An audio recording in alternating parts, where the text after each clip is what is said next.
Salut Roman, je suis ravi de te retrouver dans cette interview au Laboratoire du Web. J'espère que tu es en pleine forme aujourd'hui. Bah, salut, merci de m'avoir invité. Alors, tu pouvais pas savoir, moi, c'est Roman. C'est vrai que Roman. l'accent porte à confusion sur mon prénom. Mais voilà, c'est normal, c'est la première fois, donc je t'en veux pas. Ok, Roman. Et donc du coup, pendant qu'on y est, est-ce que tu peux m'aider pour prononcer ton nom de famille aussi? Comme Ouais. ça, on est sûr. Alors, c'est Tcherny, en fait. Tcherny, Ah oui, comme c'est un... D'accord. c'est ukrainien. Et en fait, ça vient des mineurs à la base. Parce que ça veut dire noir en russe, Tcherny. Et c'est les mecs qui bossaient dans la mine. Donc, voilà. Ok, on en sait déjà un petit peu sur les origines lointaines. Euh, j'ai pour habitude, quand je commence mes interviews, de parler de... Enfin, j'ai une question qui revient souvent. J'aimerais qu'en fait, tu nous présentes le Roman enfant. Dans ton enfance, aussi loin que tu te souviennes, quel type d'enfant tu étais? Ok, ouais, c'est un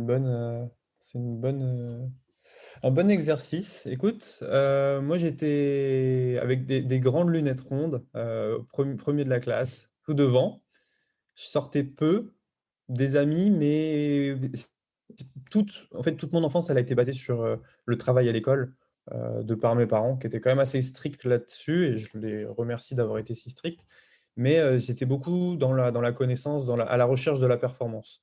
Que ça soit à l'école, que ça soit dans le sport aussi. Je faisais clairement école et sport.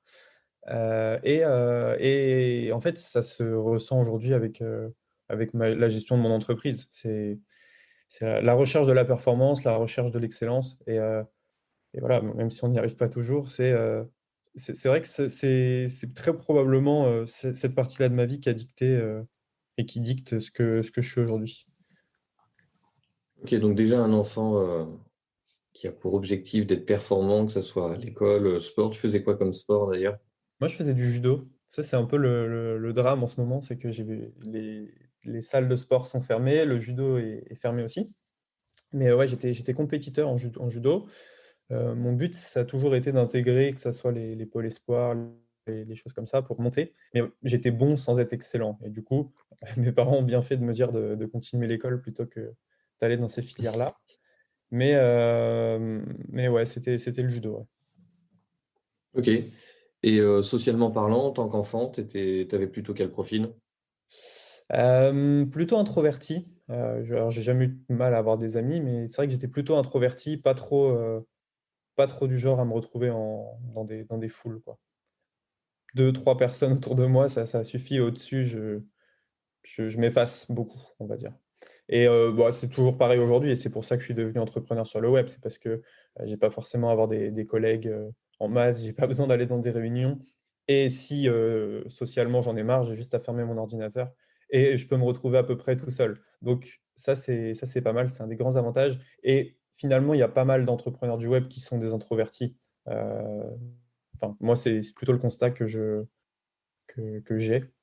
Après, peut-être que je me trompe, mais beaucoup de personnes, c'est ça, c'est du mal du mal à se retrouver avec beaucoup, beaucoup de monde, surtout sans l'avoir choisi. Alors je fais le même constat. Alors du coup, difficile de faire des stats précises, mais moi j'ai quand même une stat intéressante. J'ai interviewé quasiment 60 entrepreneurs. Et effectivement, pour la majorité, il y avait un profil, pas forcément timide, mais au moins introverti, au moins assez, profil Ben, assez calme, on va dire. Ouais. mais je pense que l'entrepreneur web extraverti, il est malheureux parce que se retrouver tout seul sur son ordi sans forcément avoir du contact humain tout le temps, ça peut être compliqué pour quelqu'un d'extraverti, enfin, je pense. Et donc forcément, dans cet univers-là, on va retrouver des gens plutôt calmes qui savent rester sur leur ordinateur sans trop bouger et qui bossent un peu dans leur coin. Ou alors, il faut trouver la sociabilisation ailleurs, hein. Ailleurs que dans le Totalement, travail ou ouais, autrement. totalement. C'est Ok. Et quand tu étais enfant, tu t'imaginais comment le Roman grand adulte? Tu l'imaginais comment? Ça, c'est une bonne question. Comment je l'imaginais? Bon, je pense champion de judo. Euh, Champion de judo ou alors ingénieur automobile. Et Écoute, Ok. à défaut d'avoir raté la première case, j'ai réussi la deuxième et puis je me suis rendu compte que c'était pas trop pour moi. Mais ouais, je me voyais dans un travail, un, un travail avec un haut diplôme, quoi. Ça a toujours été aussi quelque chose dans la famille, c'était les diplômes, aller chercher la meilleure école d'ingénieur, le meilleur ceci, le meilleur cela. Et donc, bah, forcément, hein, on est un peu ce que nos parents nous ont dicté. Donc ouais, le Roman petit, il se voyait ingénieur. Et depuis que j'avais 14 ans, peut-être même un peu avant, je me voyais ingénieur à 100%. C'est rigolo parce que du coup, tu as ce profil de tu savais ce que tu voulais et finalement tu es allé jusqu'où tu voulais. Enfin, tu vas jusqu'au bout de l'idée que tu avais de base. T'as pas changé 10 000 fois. Non, non, non, j'ai pas changé 10 000 fois. Et en fait, c'est confortable de pas se poser la question aussi. De se dire, bon, bah voilà, je vais là-bas et puis après, on verra. Donc, j'y suis allé, même si sur le chemin, je sentais que je commençais à dévier un petit peu. Ça m'intéressait beaucoup moins. Et en fait, ce qui m'a mis un coup fatal, c'est le monde de l'entreprise. Là, je me suis rendu compte que j'étais extrêmement malheureux finalement à me retrouver sous les ordres de quelqu'un, à faire des choses que j'aimais pas trop. Moi, mon but, en fait, quand je voyais ingénieur automobile, je voyais les mecs qui étaient sur le bord d'une Formule 1 à, euh, à, à piloter un peu l'écran du chauffeur, enfin du chauffeur, du pilote. Et en fait, c'est quelque chose qui est possible, mais qui est très, très compliqué d'accès. Et moi, j'ai fait ingénieur automobile chez Renault et je me suis rendu compte qu'ingénieur chez Renault, pour la majorité des cas, c'était faire des tableaux Excel, quoi. En fait, c'était beaucoup récupérer des données à droite à gauche et synthétiser des données. Et alors que le plus intéressant là-dedans, c'est acquérir les données finalement, pas les synthétiser. Donc tout ça, ça a fait que je me retrouvais beaucoup à des choses que j'aimais pas. Et voilà, le plus simple quand on n'aime pas, c'est de changer, hein. Faut pas trop se poser de questions, je pense. Ouais, tout à fait. Et du coup, avant qu'on revienne là-dessus, sur ces prises de conscience et ces changements de trajectoire, est-ce que tu peux nous présenter rapidement ce que tu fais aujourd'hui? Ouais, carrément. Alors aujourd'hui, j'ai plusieurs casquettes. La plus connue, c'est cofondateur de Ecom French Touch. Donc j'ai un associé qui s'appelle Maxime et avec lui, on a créé Ecom French Touch. Donc c'est une communauté d'entrepreneurs et on aide d'autres entrepreneurs à développer leur entreprise de manière organique via la publicité et à scaler leur entreprise. Donc dans pas mal de secteurs, que ce soit l'affiliation, que ce soit la vente de formation, que ce soit le coaching. Donc ça, c'est une partie de ce qu'on fait.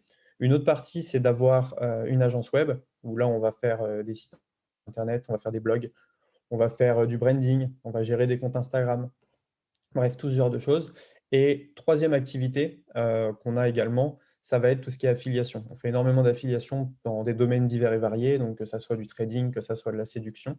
Donc ça aussi, c'est pas ce qui me rapporte le plus, mais c'est ce que j'aime le plus finalement, parce que c'est totalement décorrélé de moi. J'ai pas besoin de me montrer pour générer ces revenus. Et il y a un quatrième business qui arrive, c'est un e-commerce. On a un gros projet de e-commerce en janvier. Et d'autres projets annexes, on a pris des parts dans des entreprises d'infoprenariat, donc un business de séduction et un business de voyance. Et dans ces business-là, on a 30% à chaque fois. Donc le but, c'est de développer ces deux entreprises-là. C'est une sorte d'incubateur, en fait. On fait le test avec deux personnes et on verra si on arrive à augmenter ça. Et en plus de ça, j'ai ma copine qui lance un business en ligne et donc on se met à fond là-dedans aussi. Donc en fait, ça fait beaucoup de casquettes, beaucoup de sources de revenus, beaucoup de temps passé sur Internet aussi, hein, forcément, et beaucoup de travail. Mais voilà un petit peu les différentes casquettes.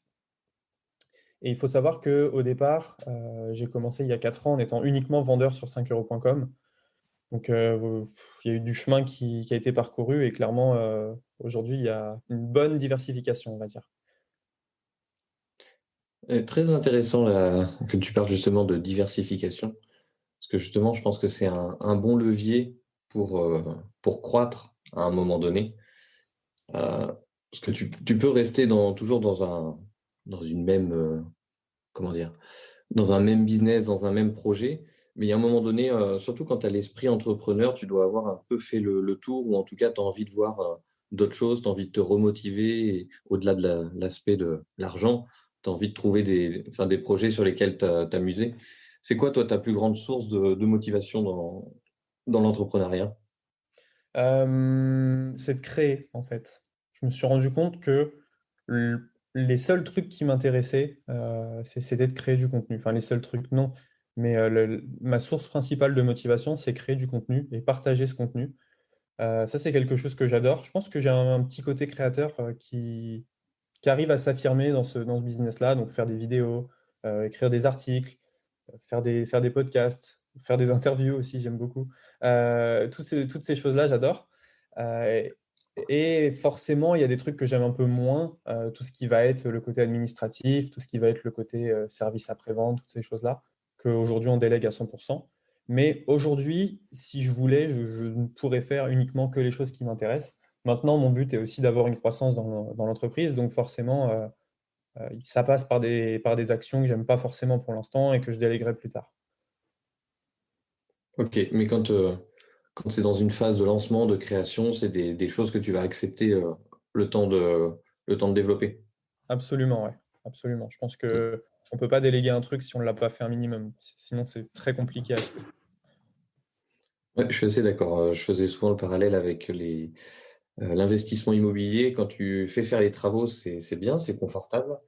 Mais quand tu as toi-même mis les mains dans le cambouis, sans revenir à la mécanique automobile, mais quand tu as mis les mains dedans, dans la plomberie, dans l'électricité, enfin, sans forcément être allé loin, au moins tu arrives à mieux dialoguer, à mieux comprendre comment dialoguer avec l'artisan en face, etc. Et c'est quand même une bonne solution au début que de se confronter à tous Ah bah, les c'est pans. clair. C'est clair, ça aide à comprendre les problématiques du prestataire, ça aide à savoir quoi attendre du prestataire, quoi lui demander, ne pas lui demander. Euh, et ouais, non, clairement, tout faire soi-même, c'est pas mal au début. Après, il faut déléguer, effectivement.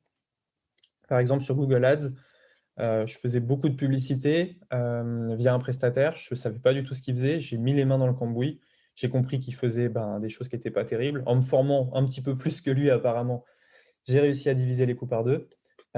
Et donc, j'ai pris un autre prestataire qui applique finalement ce que j'arrivais à faire. Et donc, voilà, ça peut vous coûter cher finalement de déléguer sans checker ce que fait la personne. Euh, Surtout dans des secteurs où vous ne connaissez rien, c'est facile de se faire un petit peu bananer, quoi. Donc, soyez prudent par rapport à ça et demandez, si jamais vous avez jamais fait, demandez au prestataire de vous montrer ce qu'il fait. Ayez un minimum comment dire, de curiosité vis-à-vis du travail qu'on fait pour votre entreprise. Mm.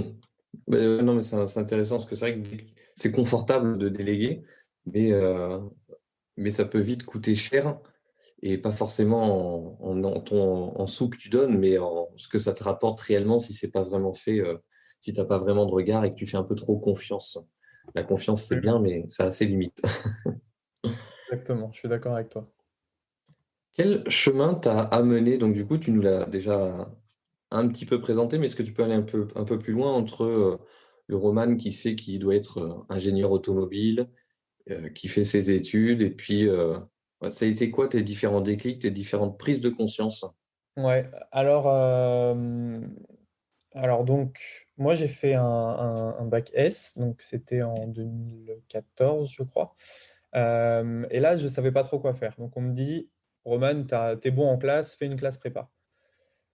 Donc me voilà en train de débarquer en classe prépa. Je me suis fait manger parce que j'étais pas du tout assez mature à l'époque. J'étais trop gentil. Donc première année de classe prépa, on me dit voilà, tu passes en deuxième année de classe prépa. Moi, j'en pouvais plus de cette année. Donc j'ai dit non, impossible, j'arrête. Donc déjà, ça a été le premier frein finalement. Là, j'ai vu que voilà, tout n'était pas forcément tracé pour moi. Je me suis retrouvé en IUT mesure physique. Donc, un IUT, pour ceux qui ne connaissent pas, c'est après le bac, c'est tout simplement pour avoir un bac plus 2. Et cet IUT peut mener à une école d'ingénieur. En fait, les IUT aujourd'hui, c'est des voies détournées pour avoir les écoles d'ingénieurs plus facilement. Alors, on ne peut pas avoir les meilleures écoles d'ingénieurs, mais on peut quand même bien se débrouiller. Donc, me voilà en DUT. Là, je passe 2 ans entre guillemets de promenade, hein, parce que quand on a fait un an de classe prépa, l'IUT, c'est entre guillemets beaucoup plus simple. Donc je décroche une très bonne école, enfin une bonne école on va dire, qui est l'INSA de Rouen. Et la première année se passe merveilleusement bien, je suis chez Renault, Donc, je fais des choses de dingue sur les véhicules. Les cours, j'adore ça. Bref, je ne me pose pas vraiment de questions. Et la deuxième année, c'est l'année où on m'a un peu plus responsabilisé dans l'entreprise. Donc, j'avais plus de responsabilités. Je devais gérer des équipes. Euh, et donc, quand on a 21 ans, ouais, 21 ans, quelque chose comme ça, et qu'on te dit de gérer des vieux briscards de 60 ans qui ne veulent pas forcément, ça a été très compliqué et j'ai eu du mal avec le rapport humain. Donc là, déjà, je me suis dit, OK, c'est compliqué, un peu complexe. En plus de ça, je me retrouvais beaucoup à faire du code ou du Excel. Donc forcément, j'étais pas accompli. Et il y a beaucoup de monde me dit, mais Roman, c'est la première année, tu aurais pu persévérer, peut-être que tu aurais aimé ça, etc. Enfin bref, moi je voyais que ce monde-là ne me plaisait pas trop. Donc j'ai forcé finalement pour faire beaucoup de stages à l'étranger. Donc j'ai fait beaucoup de stages à l'étranger, je suis allé dans d'autres entreprises. Bref, je me suis rendu compte que le monde du travail, c'était pas forcément pour moi. Et pendant un voyage, donc il y a eu deux phases en fait. J'étais déjà tombé sur des vidéos qui expliquaient que voilà, on pouvait gagner sa liberté sur le web. Je crois que c'était à l'époque, je crois que ça devait être Théophile Ollier. Je tombe sur une vidéo d'un mec qui est devant une Porsche blanche et qui t'explique que tu peux gagner de l'argent sur Internet. Donc j'écoute, mais très dubitatif. Et je crois que ça devait être dans la même journée. Je croise des Français dans le pays où j'étais. Et ces mecs parlaient de sommes incroyables et ils parlaient de dropshipping. Donc je tape dropshipping, je retombe sur une vidéo du fameux Théophile qui fait du dropshipping à l'époque. Et je me dis, OK, il y a peut-être un truc à faire. Donc j'appelle un ami. La semaine d'après, on avait monté un store en dropshipping. Euh, Forcément une catastrophe parce qu'on n'était pas formé. On a cramé les maigres 200 euros qu'on avait à l'époque. Et donc là, je me dis, OK, euh, j'avais quelques notions, j'avais lu quelques bouquins. Et en gros, je me suis dit, OK, tu n'arrives pas finalement à vendre en dropshipping, tu fais quelques ventes, mais c'est misérable, tu perds de l'argent. Et essaye de te former auprès des gens qui y arrivent. Donc, je trouve 5euros.com, le site avait l'air marrant. Je m'inscris et je mets tout simplement, voilà, je fais vos fiches produits pour 5 euros. Là, je ne sais pas ce qui se passe, je reçois plein de demandes et me voilà en train d'écrire des fiches produits.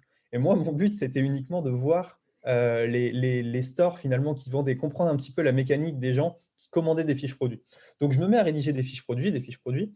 J'en fais une dizaine, je me rends compte que 5 euros de l'heure, c'est hyper mal payé, quoi. Enfin, là, je ne vois pas l'intérêt dans ce que je fais.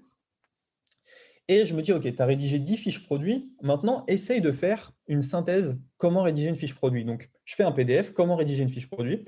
J'écris un petit peu toutes mes techniques, comment je fais, comment je parle du produit, toutes ces choses-là, et je le mets sur 5euros.com. Et là, une vente, deux ventes, trois ventes dans la soirée. Donc, je me rends compte que déjà, j'ai plus besoin de passer une heure sur la rédaction de la fiche produit. Je vends simplement un PDF que je fais glisser en 2 clics. Donc là, je me dis, OK, il y a quelque chose à faire. Je me mets à le partager sur des groupes Facebook. Il y a un mec qui s'appelle Youssef qui prend ce PDF, qui fait un post sur son groupe. À l'époque, c'était un des plus gros groupes Facebook sur le dropshipping et qui dit, voilà, regardez, ça c'est vraiment top pour écrire vos fiches produits. Et il colle mon service. Je lui avais rien demandé à l'époque. Le lendemain, je me réveille, 150 ventes à 5 euros. Euh, donc, à l'époque, je gagnais 1100 euros par mois en alternance en tant qu'apprenti ingénieur. Je gagne 750 euros dans la journée. Là, je me dis, oula, il y a vraiment un truc à faire. Donc, la journée d'après, 50 ventes. La journée d'après, 20 ventes, 10 ventes, puis ça stabilise. Je me dis, OK, il faut refaire le coup. J'avais aussi des notions, j'avais un vieux compte Instagram, ça faisait très longtemps finalement que j'étais un peu dans ce milieu-là sans le savoir. J'avais un compte Instagram que j'avais réussi à monter, je crois que c'était à 15 000 abonnés. Je fais un petit PDF qui explique comment j'ai fait ce compte Instagram et je fais une formation sur Udemy. Je mets tout ça en ligne. Pareil, le truc Instagram, il décolle, incroyable. Je crois que j'ai fait 500 commandes là-dessus. Et ce que je fais, c'est qu'en option de ce service sur Instagram, je mets comment rédiger des fiches produits. Et donc là, je vois que mes commandes passent de 5 à 10 euros. Tout le monde prend l'option 2. Là, je réalise encore pas mal d'argent. En quelques mois, j'ai fait 7000 euros, je crois, sur 5euros.com. Une vraie folie. Et donc, ça a été la première phase. La deuxième phase, ça a été de me dire, OK, je suis dans les top vendeurs 5euros.com. J'étais numéro 3 à l'époque, je crois. Alors que les mecs se déchiraient, moi, je ne faisais rien, quoi. J'étais en apprentissage, je me baladais, j'envoyais mes PDF le soir. Là, je me dis, OK, il y a un truc à faire. Je crée un groupe Facebook et je me dis, voilà, je l'appelle conseil sur 5euros.com. je vois qu'il y a personne qui va dedans. Et en fait, ce qui s'est passé, et c'est là que tout a décollé, c'est que je suis tombé sur Maxime qui faisait la même chose sur 5euros.com. Et avec Maxime, on a trouvé finalement des hacks qui nous ont permis de remplir le groupe Facebook Ecom French Touch à 25 000 membres en quelques semaines. Donc, on est passé d'inconnus sur le web à des mecs suivis par 25 000 personnes en l'équivalent d'un mois. À partir de là, on a développé une méthode pour vendre sur 5euros.com qui s'appelle le drop service. On a posté ça en ligne et la semaine d'après, on faisait 10 000 euros de vente de formation en ligne direct, quoi. Ça a été ultra, ultra rapide. Basé sur cette expérience, nous, on a continué à se développer sur le web, à aider pas mal de prestataires à avoir des clients sur 5 euros, sur Fiverr. Et petit à petit, toute l'aventure a commencé par ça. Donc, en fait, il y a eu plusieurs signaux un peu chanceux sur mon chemin. Le premier, c'est d'être tombé sur cette vidéo de Théophile. Le deuxième, c'est d'avoir trouvé 5euros.com. Le troisième, c'est d'avoir trouvé Maxime. Et ces trois trucs ont fait que voilà, Ecom French Touch, aujourd'hui, c'est là et ça fonctionne très, très bien. Super, c'est un, c'est un beau parcours. Tu vois, on, les gens les gens qui te connaissent pas forcément ne s'imaginaient pas forcément ce parcours. C'est ça que j'aime bien, moi, présenter dans les interviews. C'est le fait que tu t'es pas transformé en un claquement de doigts, mais que il y a eu des étapes et que ces étapes sont hyper intéressantes pour voir comment tu t'es construit et montrer que chaque parcours est intéressant et qu'il y a différentes manières de se construire, qu'on n'est pas obligé qu'il n'y a pas une méthode pour y arriver. Oui, totalement, totalement. Et ce qui fait que ça a fonctionné, c'est qu'on ne s'est jamais arrêté. Là, on bosse encore énormément, tous les jours, hein, on travaille beaucoup. Et non, il y a eu plusieurs coups de poker quand même, hein, dans cette histoire. C'était pas censé, enfin, avec du recul, on n'était pas obligé de réussir dans tous les cas. Ça aurait pu rater à de nombreux niveaux. Non, c'est pas mal. Je suis plutôt fier de ce qu'on a réalisé. Maintenant, c'est que le début. Et pour moi, Ecom French Touch, c'est tout simplement un marchepied vers d'autres projets. Je compte pas faire Ecom French Touch toute ma vie. Et c'est uniquement une phase de ma vie. Maintenant, c'est vrai qu'aujourd'hui, c'est ce qui occupe la plupart de mes journées, on va dire. Ok. Et est-ce que tu as fini ton alternance à l'INSA de Rouen? Alors ouais, j'ai fini mon alternance. Donc mon business a commencé à exploser en fin de deuxième année. La troisième année a été très très très douloureuse parce que j'avais qu'une envie, c'était de bosser sur mes projets. Et au milieu de troisième année, on me propose un CDI. Donc là, grosse remise en question parce qu'on me propose un très beau poste. Alors c'était pas chez Renault, c'était chez un prestataire de chez Renault. On me propose un super poste, bien payé, pas trop de trajet, pas trop de boulot non plus. Je savais que c'était pas une planque, mais bon, c'était pas non plus très violent vu ce que me disaient les mecs là-bas. Et donc là, j'en parle à mes parents et je me souviens d'un repas au restaurant où je leur dis, voilà, on me propose un CDI, mais je pense que je vais pas le prendre. Et mes parents m'ont dit, bon, c'est bizarre là ton histoire. En fait, quand je commençais à gagner de l'argent, quand l'entrepreneuriat commençait, quand j'ai ouvert mon auto-entreprise, ils trouvaient ça marrant, quoi. Mais quand je leur ai dit que j'allais refuser un CDI, là, ils ont été un peu plus, on va dire, ils ont été un peu inquiets. Donc, j'ai pris la décision. Je leur ai dit, voilà, je me prends un an et on verra. Et j'ai plutôt eu raison puisque tous les prestataires embauchés ont été virés pendant la crise du corona. Donc, en fait, je me serais retrouvé sans boulot. Ça, c'est un peu le hasard. Maintenant, voilà. Et en fait, également pour la petite histoire, donc je me mettais vraiment à bosser beaucoup sur mes business, même en entreprise, hein, durant la troisième année. J'arrivais plus à me concentrer sur ce qu'on me demandait, mais je pense que j'ai été assez malin pour pas trop le montrer et faire vraiment ce qu'on me demandait, donc ça allait. Et je me souviens du jour de ma soutenance d'alternance, je faisais un gros lancement avec un client, avec Maxime et un client, et j'avais oublié d'enlever le vibreur sur mon téléphone.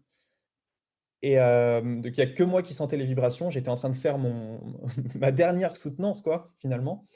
Et chaque vibration, je savais que je vendais à peu près entre 47 et 97 euros. Et le truc, il ne s'arrêtait pas. Ça vibrait, ça vibrait, ça vibrait, ça vibrait. Et moi, j'étais en train de présenter finalement le travail de 3 ans d'études. Et en fait, j'étais juste intéressé par le lancement et je savais que c'était le début de quelque chose d'autre.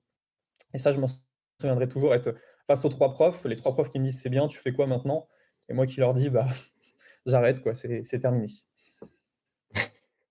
J'aime bien l'anecdote quand même du téléphone qui vibre pendant ta soutenance. C'était incroyable comme sensation et franchement, moi, ça m'a pas perturbé, ça m'a plutôt galvanisé, à l'époque. Ce truc de je me disais: «C'est bon quoi, là, ça fonctionne, c'est en train de ça part dans tous les sens». Ouais, non, tu m'étonnes, ouais. Et est-ce que tu as un bon souvenir de l'INSA? Parce que je dis ça parce que moi, je suis INSAIen aussi alors Ah, de c'est vrai? Toulouse, du coup. J'ai fait l'INSA de Toulouse, terminé en 2009. Est-ce que tu as un bon souvenir de cette école? Ouais, carrément, les gens étaient adorables et je pense que, si j'avais pas été un peu tordu, ça aurait été, l'école parfaite et le chemin parfait. Maintenant c'était juste pas fait pour moi, quoi. Mais j'avais quand même des bons résultats, j'aimais les cours, je faisais tout ce qu'il fallait, les intervenants étaient super, super pertinents et non, franchement, c'était une très bonne école, hein. Il y a rien à dire là-dessus. La vie étudiante était bien, les cours étaient bien, maintenant forcément, c'était pas ce qui m'intéressait le plus à la fin. Bon voilà, c'était la minute, vente de l'INSA. Ah bah, si vous voulez être ingénieur, l'INSA, c'est c'est parfait, il y a pas de problème. Aujourd'hui, comment tu t'organises ta journée type? Comment tu fais pour gérer toutes ces casquettes? C'est quoi tes priorisations? Comment tu travailles? Alors déjà, j'ai pris un coworking pour vraiment séparer, vie privée boulot. Donc là, je suis dans un coworking que je loue. J'y suis à peu près de 8 heures à 18 heures tous les jours, donc un peu moins le samedi et le dimanche. Je bosse un petit peu en rentrant chez moi. Très souvent, j'ai un planning, donc j'ai un Google Calendar où je me dis: «Je dois faire ci, je dois faire ça» et le soir, je me note les objectifs pour le lendemain. Je travaille à assez court terme, 1 ou 2 mois maximum. Et avec Maxime, finalement, on se sépare les tâches dans l'entreprise. Maintenant, on a tellement automatisé que c'est vrai que parfois je me dis: «Voilà, qu'est-ce qu'il y a à faire pour aujourd'hui?» De plus en plus d'ailleurs, donc je pense que c'est le moment de passer à la construction d'un deuxième projet en parallèle. Enfin, d'un énième projet en parallèle, pardon. Du coup, ouais, comment tu te sentirais si, enfin, tu peux pas ne rien faire? Du coup, enfin, en tout cas, en termes de projet, c'est pas possible? Non, non, c'est impossible ouais, il y a pas mal de fantasmes là-dessus, de l'entrepreneur web qui fait rien, tout est automatisé et qui est à la plage. Je pense que c'est possible pour une certaine catégorie de personnes. Moi, honnêtement, j'en suis pas capable, tout simplement parce que si je fais pas mieux que la veille, j'estime ma journée perdue. Après, c'est très personnel, c'est un peu sadomaso aussi, j'en suis conscient. Mais voilà, je suis comme ça et j'y peux rien. J'ai besoin de performance, j'ai besoin de nouveaux projets, j'ai besoin d'aller plus haut. Et c'est même pas une question d'argent en fait, parce que aujourd'hui ça tourne bien. J'espère que ça tournera aussi bien plus tard. Et l'argent, pour être honnête, j'en fais pas grand-chose. C'est investi, je vois pas trop. J'en profite pas, mais j'ai pas un besoin d'en profiter. Moi, ce que j'ai besoin, c'est de créer des projets, que ça avance, que ça aille de l'avant. Et je suis super content quand je rentre à la maison et je me dis, bah voilà, c'est tel projet a avancé, tel projet a avancé. Je suis beaucoup à la recherche de travail, en fait. Et je m'épanouis énormément à travers le travail. C'est rigolo parce que, tu vois, c'est une facette que les gens ont du mal à comprendre.